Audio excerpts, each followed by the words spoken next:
Maybe taking a little bit of a physical knock here, Paul, being beaten by Kittel in the manner he was yesterday.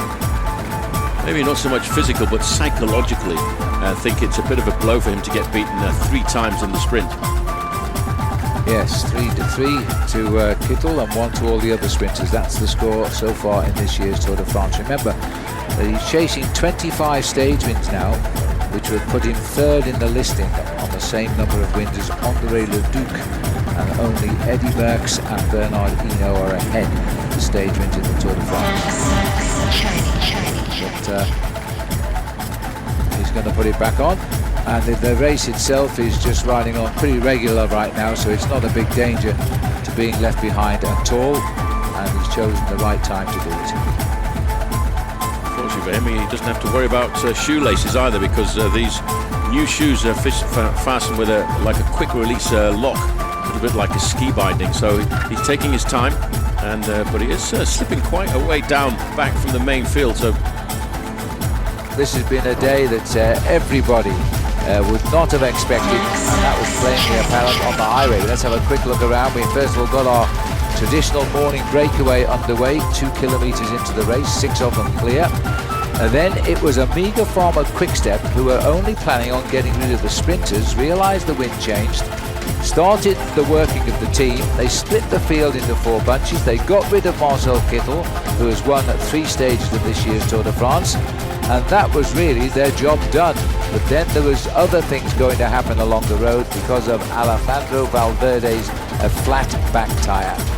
And Valverde, who was expecting a great tour this year, he'd never been up to 2nd place at this stage of any Tour de France, wrestling with his wheels. The team knew the importance because they waited for him, and he had to put the team in himself because there was no team cars around him. But he could have changed bikes with one of his team and got straight back up the road. He chose not to do that. Once he got going again, he really organised his team well. They called back from the leading group Rui Costa, the winner of this year's and last year's Tour of Switzerland. But together they could not get back because of the speed and the wind. So he went back to the group containing Kittel. He was gone for the day.